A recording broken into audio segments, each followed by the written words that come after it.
By the time I was age 12, I lived in 7 homes, 2 countries, 3 states. I was born on an army base in Germany. We moved to Georgia, Arizona, 2 different locations, Texas, 2 different locations, and then back to Arizona when my parents got divorced. I've never felt like I've belonged. And with the divorce, I felt like I was abandoned. And that's the first 12 years of my life. As an adult, I've been on this journey, always drawn to people by my heart. It's like I can feel people that are in pain and they're having difficulty with their own being. And I get drawn to these people and uh, want to help them feel better, right? I can feel their energy. So I'm drawn to and on a mission to create a sense of belonging because it was absent in my life. And then as an adult, um, working in corporate, I joined an organization in 2014 and had a team of 10. And I've always led with my heart. And 6 years later, my team was 70 people, and we increased our revenue significantly. We were having fantastic results, high profit numbers, high revenue numbers. Employee retention was huge. Client retention was great. And then the pandemic hit and everything came to a pause. And, I didn't know what to do because I was always in this growth mode, in this helping mode. And one day, my wife says to me, "You need to get a hobby." So I started a podcast. I don't think that that's what she meant, but that's what I did. So in 2020, I started a podcast, Own Your Space. And I ran that podcast for about a year and a half. And in 2021, I was driving from Dallas down to Houston, Texas, listening to another podcast. And I heard someone as a guest speaking the things that I've always felt, but never been really able to articulate. And I thought, oh my God, he's speaking to my soul. Who is this person? And I reached out to that person and invited him as a guest on my show. And so on the Own Your Space podcast, episode 34 of 67 in June of 2021, I interviewed Ryan Hartley. He became my coach. I joined his Master Heart and Mind group, which I've been a part of for the past 3.5 years, belonged to his men's community, Akira. And it's been, I paused my podcast in May of 2022, about 18 months ago, because it's October of 2024 right now. And I've been drawn and feeling the urge to relaunch and reframe my podcast. So it's going to have a different name, a different feel.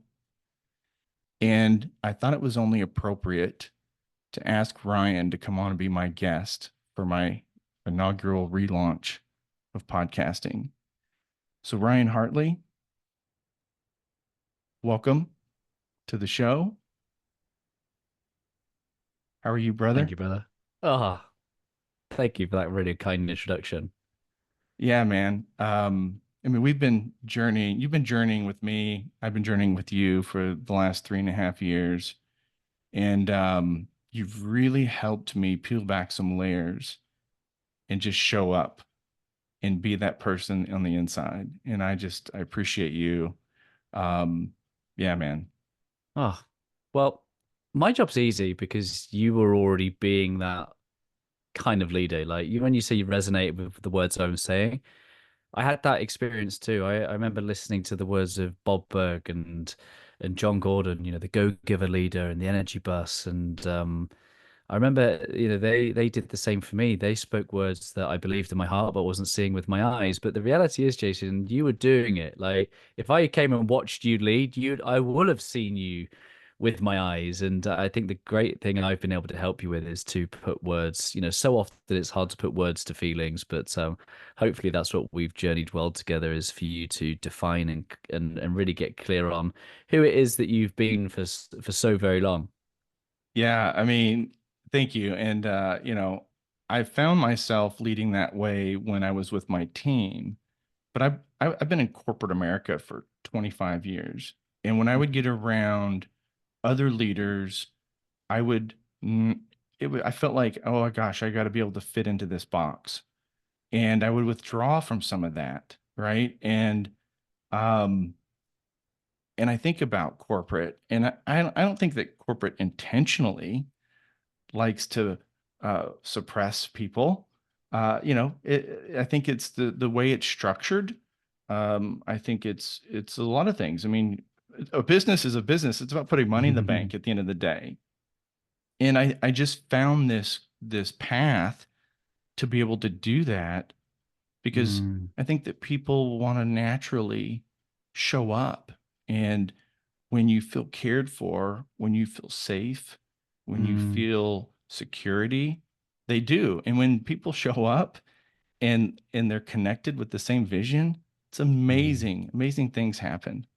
Yeah, and so much of it is the paradigm. When we talk about being heart-centered, we're talking about living from the inside out, and much of culture works the opposite way. It works from the outside in. It's built on this idea of competition rather than collaboration. It's built on this idea of survival of the fittest, and we're ascending ladders, and we have human resources. Therefore, they're not people anymore. They're resources that we can use to get to our destination. It kind of justifies subconsciously a way with which we are able to treat people in business because them the rules of the game. Like we've set the rules of the game, which is to dominate, to ascend, to get more of these resources, and we can use that however we wish. And I know Working Genius is something just over your shoulder for people watching that's really passionate for you. And Patrick says something very jarring if you pay attention to it, which is about he imagines a world where we bring dignity back to our workplace. That is a completely different paradigm. Yeah. And that's the type of language that you and I are passionate about and trying to bring is a completely inverted economy, which is about actually we'll achieve all those external things when we're really focused on the internal things. Who we're being whilst we're doing is something I know that your Yeah. colleagues will be probably sick to death of hearing from you. Yeah. How are we being while we are doing? Yeah. 100%, but there's truth and wisdom to that. And I think, you have been testament to showing that you can get those worldly results if we focus on that kind of aspect of our character and our values and our purpose and treating people with dignity. Yeah. You mentioned Patrick Lencioni. Mm. So over the last 3.5 years, when you first gave me a peek into your personal library, I started Sorry down about I started that. downloading audiobooks, and man, I've listened to over 40, 45 audiobooks. Many of them were recommendations from you, where I was introduced to Bob Berg and Yeah. Patrick Lencioni, and out of those 40, 45 books, there's probably three or four that are just amazing when it comes to culture and connection and belonging. But when I heard The Working Genius, I was just like, holy shit, like Yeah. this is the framework that builds a bridge between dignity and fulfillment and joy and love to productivity, uh, all the things that we're focused on in corporate. And I thought this is amazing. And so I was on my war path with this, and eventually was given permission by my leadership to get certified as a Working Genius facilitator. And so I go around to our different groups throughout the Southwest United States and facilitate these workshops. And you mentioned collaboration versus competition. And that's what if you can see the picture, if you are familiar with Working Genius, um, there are these gears, right, of the flow of work and how we show up in those areas.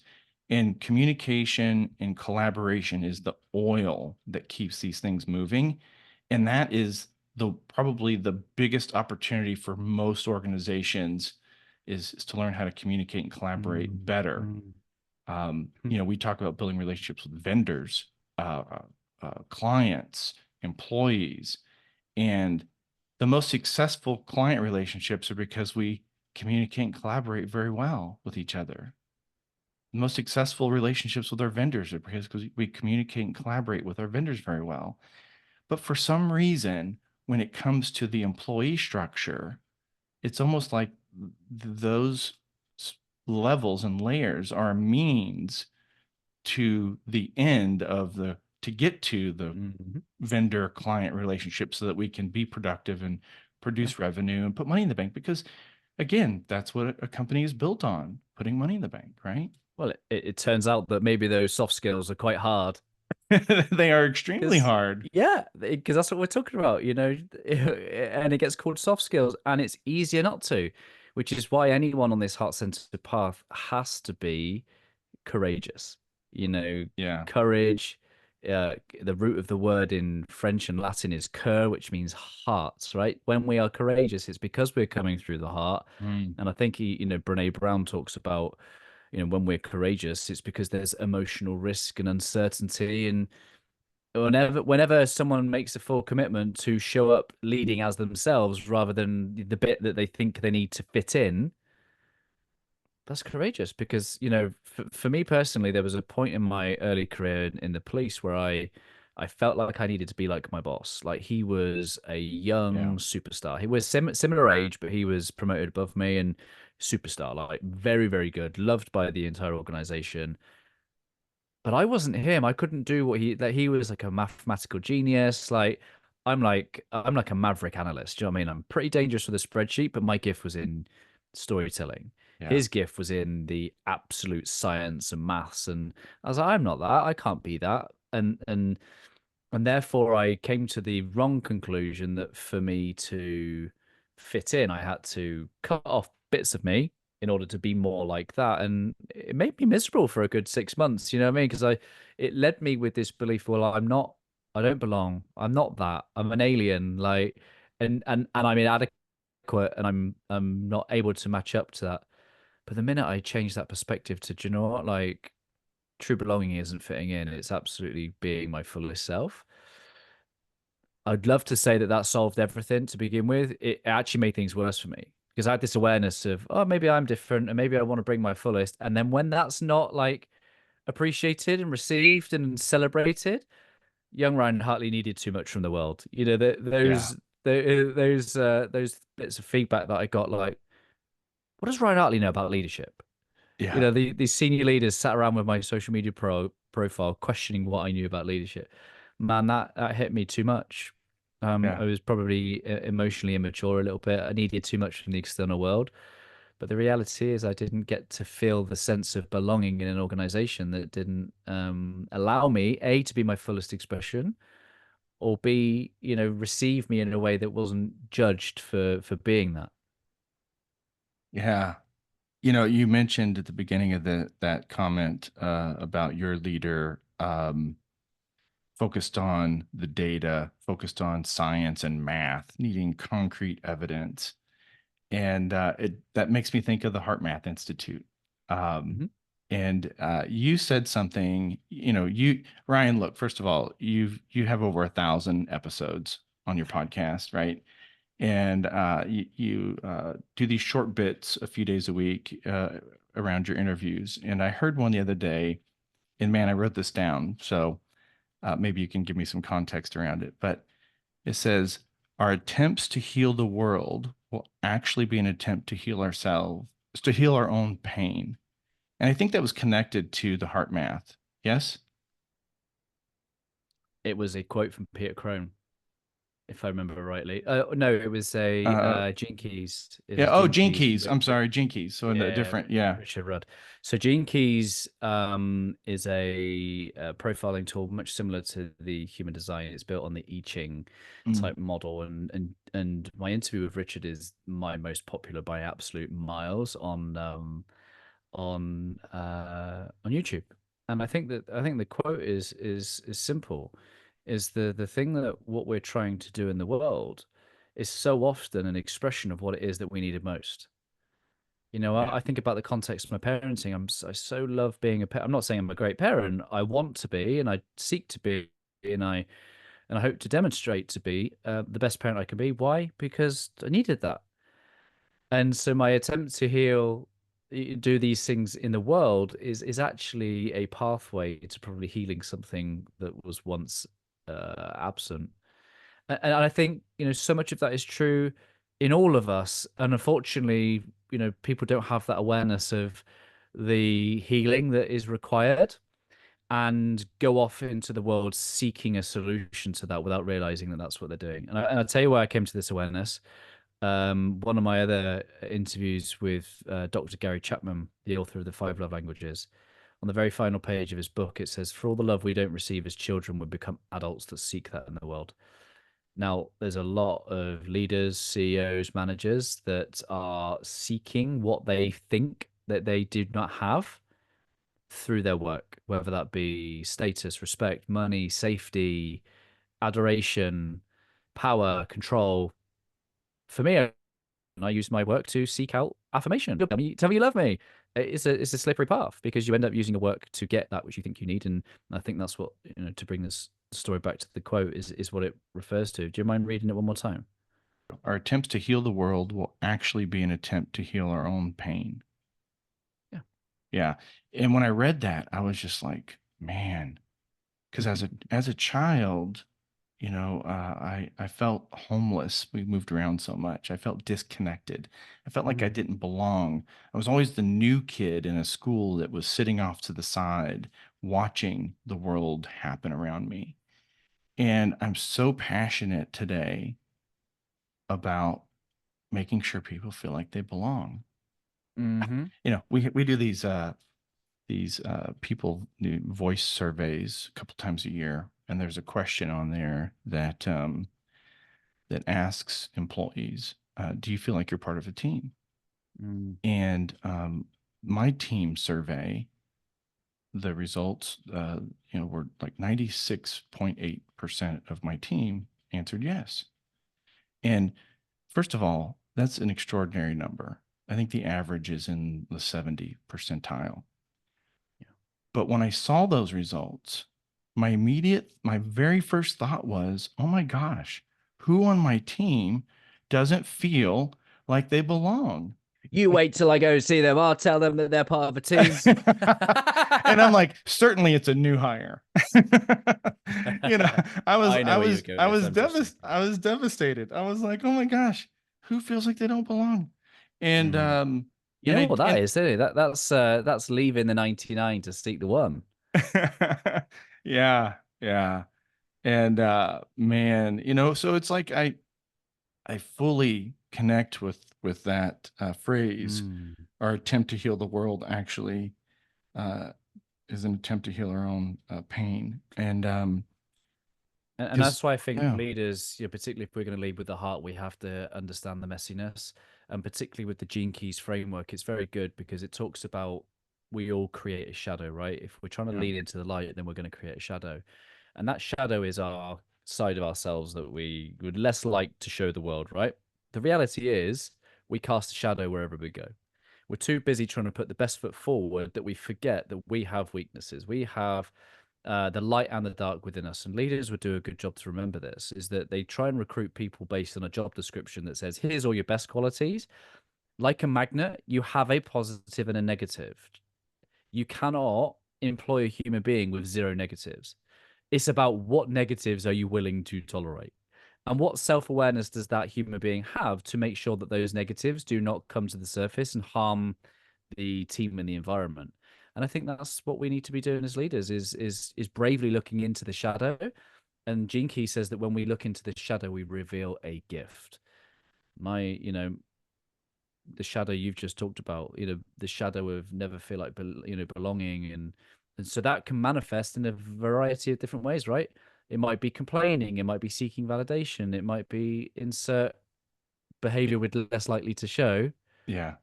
But the gift is that we can be so powerful in the bringing of that to other people. Yeah. I mixed up the quotes and I addressed heart math. And it's the science that says that, our energy extends beyond our body. Like people feel us, right? Like, and it's interesting because you talk about that, right? Like it's this energetic frequency, this vibration that goes beyond, right? And people feel it. When you say those things, people go, "Oh, that's so woo woo," but yet the same person will say, "Oh man, I went to this conference, this meeting, and the vibe there was just intense. It was great," right? They don't use the word vibration, but so it's like scratching the surface, but it doesn't really sink in that this energy is going beyond ourselves. And then Well, when you have all these okay. people together, it creates this synergy, right? And it Mm, just grows and grows. And that's true for negative and positive, right? mm.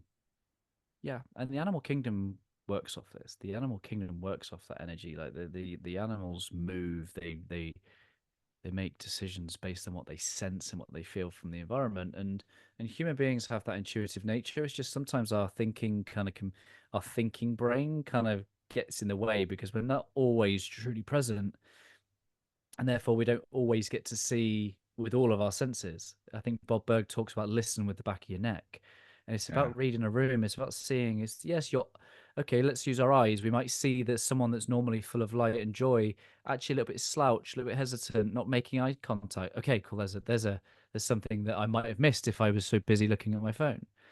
There's the tone and intonation that people might use with their voice, and it's like, "How are you?" It's like, "Yeah, I'm okay." It's like Mm. more of a question than Yeah. it is a statement. There's so many different ways to listen and pick up on the energy of people, and I guess that's what we're talking about is that we as human beings put out messages, and it's majority of it is non-verbal, and Yeah. this is all the communication training, right? But what we don't see is that, like radio signals, like Wi-Fi signals, it can be picked up, and we've lost this understanding that as an intuitive technology we are receiving those signals from other human beings. It's why we talk about going to a gig or a concert and it's just like, wow, the atmosphere was electric. You're Yeah. feeling is the energy of 60,000 people. Like the most intense experience I've had of that is when I went to Anfield Football Stadium, which was a Liverpool play. Hmm. And I'm a Chelsea fan. And so I was in the away end, but sat there watching 45,000 Liverpool fans singing You'll Never Walk Alone. Man, that does something to your soul. It Mm. stirs your spirit when 45,000 human beings are in harmony. I Wow. think this is, without being too deep right now, is I think that's the next phase of our evolution. I think our evolution as humans is to become humanity, is to understand that our purpose is in groups. We Hmm. think we are the final evolved product, being a human. Like when a cell, but two cells become an organism, and as that continues to grow, Yeah. atom plus an atom equals a molecule. Molecule, that cycle. We think we're the end production of that cycle. No, no, no, no, no. When we come together as the body, when we come together as the team in the business setting, when we come together as a community, that becomes a new entity in the world. That becomes our next evolution. We're no longer humans, we're like humanity. That's just my little thought anyway. No. Yeah, no, just a little thought. Yeah, I no, I completely agree. It is community. And I talk a lot about belonging and leading with the heart. And so Daniel Coyle wrote the Culture Yep. Code, and he looks at these high functioning teams all over the world in different genres, different sectors, different lines of business, right? So sports, military, education, corporate, blue collar, white collar, gray collar. And he finds that the one common denominator with all of these teams is that there's a sense of belonging. Mm, And then what is belonging, right? And Daniel Coyle breaks it down into three things that when we interact with each other, there is the first one is our energy, right? Like if you come to my office and I'm on my phone and I'm having a conversation, I don't look at you, I'm not giving you my energy. But if I set my phone down, adjust myself in my chair, or stand up and face you, that's the first cue. That's the first belonging cue is I'm giving you my energy. I see you. Mm, mm, And the second one is a sense of individualism. Like I mhm, see you as Ryan Hartley, the guy from the UK who has a podcast, who's a father of two beautiful children, a husband, out in the community, this person who happens to do this thing, right? And then, so that's the individualism. That's the second belonging cue. mhm, And the third belonging cue is future orientation. Right? So, mm, community, we are individuals and we're off doing our part. We're doing our thing, the things that light us up, things that help us contribute to the bigger picture. But the sense of belonging, the third cue is that we are going to come back together and be together again. And so that's mm, that's me and you ending our conversation with, I'll see you tomorrow. Like mhm, mhm, that gives us a sense of this relationship is going to continue, future mm, orientation. And mm, so when we can embrace those three belonging cues in our interactions, then the community and we can have different perspectives. That's okay. We can view mm. things different. In fact, that significantly helps us grow, right? If there was a 100%. bunch of Jason Johnsons in this world, it would be a it would be a wreck. you know, Yep. yeah. And so we need different perspectives. But if we can embrace those three belonging cues, Yeah. man, just amazing. Yeah, I think what you've just shared as well is very powerful because I think the world has this idea of like you get lost in a crowd, like, and actually I think it's quite the opposite. I think you really get to find yourself because, I think the analogy I like to give is like there are 8 billion people in the world, right? Yeah. And let's just say there are 8 billion pieces of the mosaic or jigsaw puzzle. Like in coming to the whole, which is community, right? Unity, to be with each other as one. In coming together as one, I realize that I belong by the very nature of me placing my jigsaw piece. So I have to figure out what it is that I've got, what sort of edges do I have, so I know where to place myself. That means I know my values, my gifts, my skills, my talent, my character, my personality. I know everything I get to bring in the service of the whole. That makes me both belong and unique. Like the fact that we are all one but not the same as I think the old U2 lyric says. That is a very powerful realization for a human being. I don't get to resist this idea of oneness and in my trauma pretend like I'm an authentic individual because I've got such an expressive kind of like oh, I'm dressing like a goth or I'm not so protective of my identity because Yeah. I'm not afraid of losing it. In fact, I find it in community with other people in the way that this it's like the law of contrast. Other people show me what I am not to then point me back to what I am. And I get the wonderful gift should I choose to. There'll be many people on this listening that will have been around people that don't reflect or resonate with who they are. There are many people that would have been judged for being certain things that actually they're not. All of those painful experiences do one thing, which is to point us a little bit closer back to the truth of who we are, so that we can then contribute that into the 8 billion pieces of jigsaw. Yeah. Yeah. I love that, man. But there's humility. It's like chill out. You're one of 8 billion. Like chill out. Don't get too above your station. Like, but there's also responsibility that says the puzzle's incomplete if you don't place yourself. So the fact that you are you, Jason, and you've got so passionate about these things, and rather than questioning, oh, well, why, do people want or need that? It's a case of, well, that's what you got. That's what you're bringing. Yeah. That's what you Yeah. got. That's And at the end of the day, we all are human, right? That means being an imperfect creature, right? Like I think that uh, we're all a part of this definite, astrological energy definite. What's it's that? dangerous. It's dangerous for some people to believe they're imperfect. It's dangerous. That Yeah. threatens their entire safety and existence. They're not allowed to be anything less than that. They've built their own life and programming all their safety requires of it. So careful what Yeah. you say now. Well, look, we make mistakes. We do great things. You can't have light without the dark, right? Positive, negative. I mean, that's our gift. Um, that's our gift being here on Earth, and it's such a short time. And I don't want to get too big in thought, but our time here is very short, and let's make the most of it, and let's have some joy. Let's laugh. Let's feel some sunshine. Let's Mm. be nice to one another, and we can still accomplish all the things that we want to accomplish as a community, right? As a team. Well, it Um, comes back to the being whilst you're doing, isn't it? Because I think one of the things that I've really been journeying with recently, well, for a little while, is this idea that the world is like really loving the idea of discipline. Be disciplined. If you want to achieve this, you have to be disciplined. And I'm like, okay, I agree with 50% of that. Disciplined for what reason? Like, mm, what is, there's this quote in scripture that just says, no greater gift as man than to lay down his life for those that he loves. Meaning, I can be disciplined, I can do the things that I need to, but what is going to get me to lay down my life? What's the reason? So, most people would just value or benefit from taking the time to go, what is my devotion?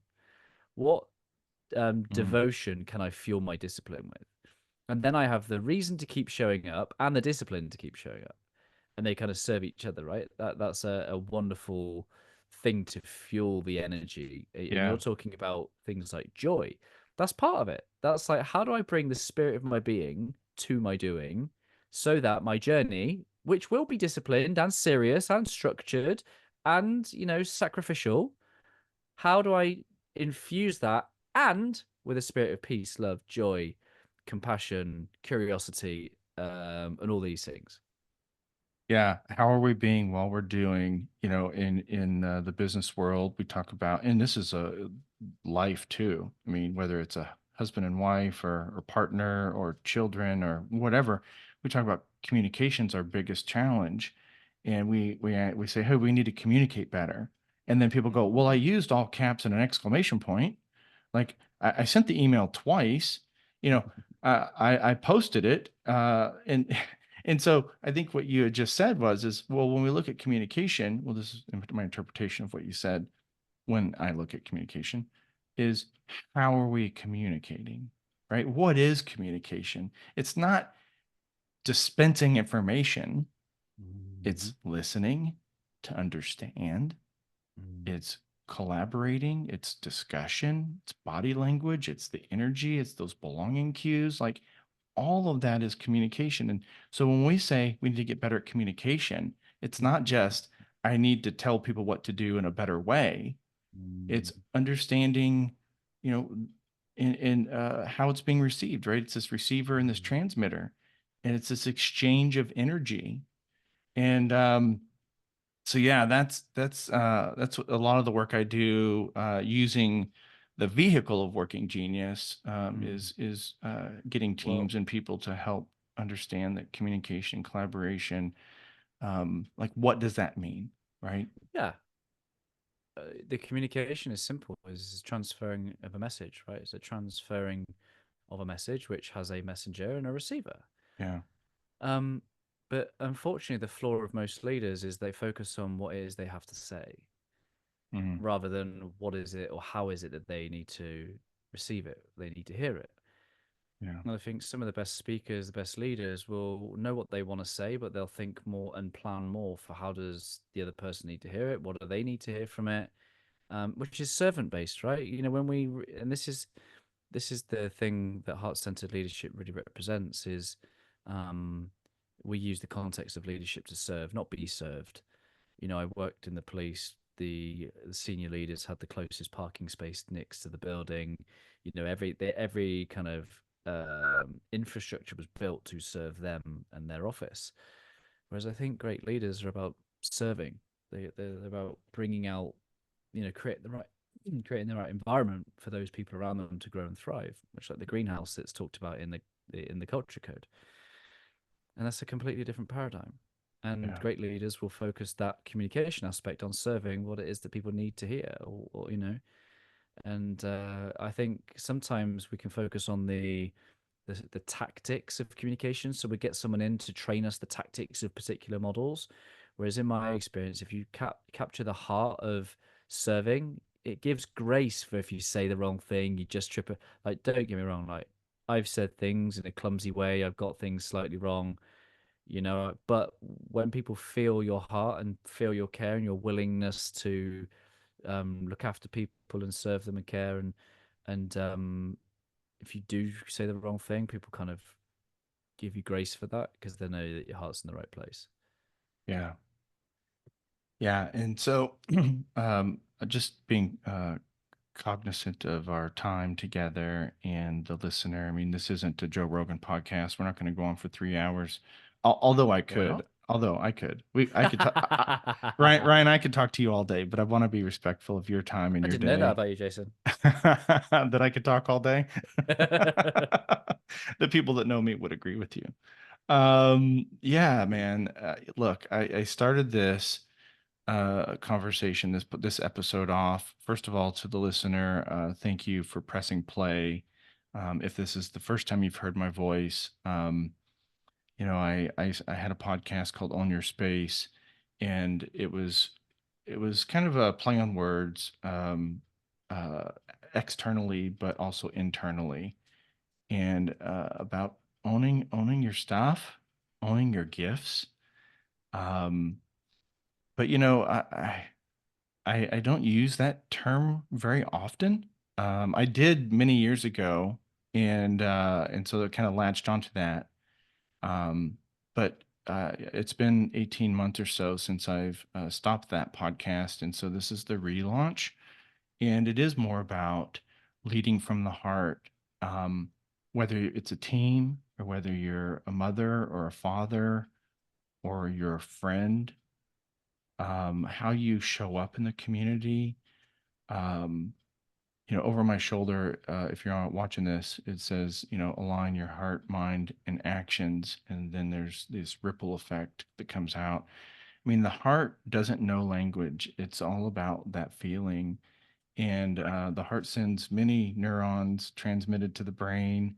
Um, the brain lives in the past, lives in the future. Our brain only stores the data that it experiences, whether we read it or we see it.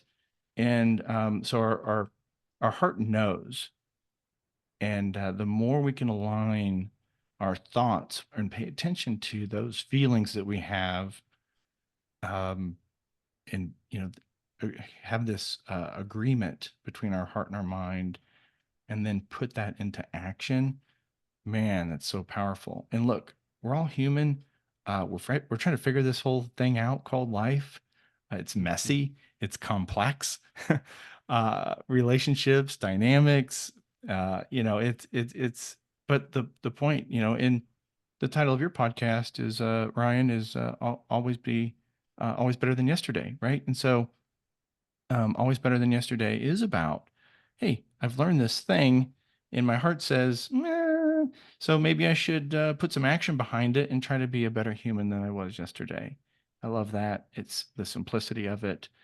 Um, and so, I do want to wrap up here because I don't want to go on forever. Well, I do. I do want to That's a go on. lie. Yeah. Yeah, yeah, I'm lying. And that's why we'll be, putting an episode out every week, talking to great humans and people around the world. And here you and I are thousands of miles apart. Mm. And I've talked to other leaders in Scotland, Australia, Ireland, and then across the U.S. On the West Coast, California, New York, you know, and there's this global movement. Like the world is not the same place it was in 2019. And I just want to shine a light on that and say that this isn't what you and I are talking about. What Jason Johnson and Ryan Hartley are talking about is not exclusive to us. And it's not that these are uh, our new ideas. Uh, this is something that's been around for a long time, and the world is waking up to it. And there's this heart-centered movement that is it's a global movement. Mm, And so as I go forward on this show, I'm going to bring people in and have conversations mhm. about how they show up in the world and the things that they're doing. And yeah, it'll be a journey, man. And so I'm grateful for you being here. And if Thank there's you. any last thing that you want to add, or if you've got a question for Well, me, or you know, yeah, I will. I will have a question for you. okay. But the thing I was thinking about whilst you were talking just there is that it's like this idea is cliche, right? The stars shine brightest in the darkness. And I think for anybody that is like me and you that may be listening to this, um, when we were hearing people talk about something that we believe in our heart but don't see with our eyes, your time's coming because the world is built in such a way that people are experiencing pain. Our friend in common, Dr. Jonathan Fisher, wrote a book called Just One Heart. He's a cardiologist, and he talks about how work is breaking hearts. Quite literally, our workplaces are breaking hearts, whether that be belonging, whether that be burnout, whether that be the stress of a manager, whatever it is. Work in the general context, no specific organizations mentioned, is not conducive to the human spirit. In fact, we're seeing that. We're seeing that with mental health, well-being, and I think Bruce Lipton, when he talked to me about what do you do? Do you change a system? He refers back to the advice of Buckminster Fuller, which is about get outside and create a new one.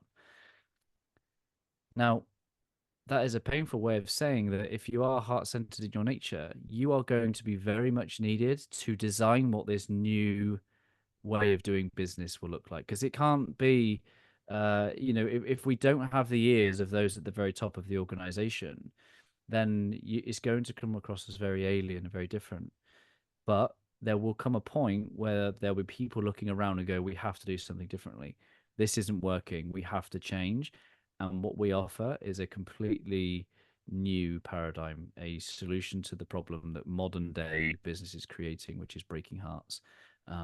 So be ready, refine and sharpen your heart set, which is all about knowing who you are, what you stand for, what your gifts are, what your talents are, what you're willing to serve and sacrifice for, and be ready for when that opportunity comes to create new teams, new communities, new organizations that are built from the heart.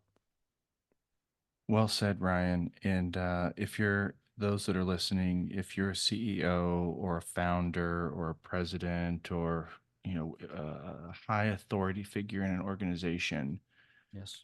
um, the truth is that all the financial goals that we strive for actually will be achieved by mending hearts, by connecting to people, by creating a culture of belonging, a culture where people feel safe and not just heard but listened to and understood. Like building those, it's these small moments of connection build a web. And the web, the more connecting points, the more connecting moments, the web gets stronger and stronger and stronger. And people won't feel like they're hanging by a thread. Mm. And, we talk about retention and turnover, and we get in this cycle of, just burning and churning to achieve these financial results. And Mm. those results will be achieved by building a web of connection with your people. And so I would, if again, I'd love for you to deeply consider this. If you'd like to know more, reach out. We'll have a conversation. I know certainly Ryan, you are absolutely open to having those conversations with people. I am, and let's do this together. You know. Last question for you is why now? Why are you back now? Ah, the universe said that it's time. I don't know, man. I've been on this journey as a corporate leader operator for 20 plus years. The last couple of years, I've been in a role that's supportive, and I hear, I feel all the stories, and I understand. I've experienced it myself, of people that are hurting, people that don't feel like they belong, they don't feel included, they feel like cogs in the wheel and the machine. And I think, we're trying to do these things. We're trying to get a little bit better. But I just feel like it's time to invite people in and hear stories. And there is this global movement, and I want to be part of that global movement and create conversation, listen to what people are saying. And I hope that the listener hears those things and knows that you're not alone. You're not alone. Like join the conversation, listen to your heart and start a conversation. Yeah, Thank you for having me. man. Thank you for being here on my first relaunch episode. Much love for you, brother. Um, and, listen, have a great day, and go out and spread some love, and listen. How are we being while we're doing? Um, that's a question for leaders, parents, friends. How are we being while we're doing? It is easy to be kind in a stable environment. It's easy when life is happy and the birds are singing and the revenue's coming in, and everybody's. It's easy to go, oh, how are you? Good morning. Let's have some pizza. Let's good job. Let's go. You know, it's those high pressure moments when things don't go right, because they won't, because we're complex humans. Business is complex. We Those negative moments are always going to creep in. So how are we being while we're doing during those moments? That's when it counts. Lead with the heart. Well, you've just finished on some wisdom that reveals the truth of life, which is that it's not about ascending in anything around the corporate ladder, but maybe in character. Mm, We're actually here to ascend in character to become capable of wielding King Arthur's sword. mm. Thank you, brother. Mrs. Johnson's got a lot to answer for all these podcasts and these conversations that we've been on, but it's just big thank you to her for her suggestion that you get a hobby, because I've been blessed with many great conversations with you, my friend. I love doing this journey with you, and just continue to be encouraged with the big heart that you lead with, man. And I look forward to many people joining you on your journey. Thank you. And for the listener, I value your time. I appreciate your time. I hope you found value in this conversation. I'm going to put some links in the show notes for myself and for Ryan Hartley. And I hope that you subscribe and tune in as the episodes unfold. Thank you so much. Love you, brother. Love you too, man. See you soon.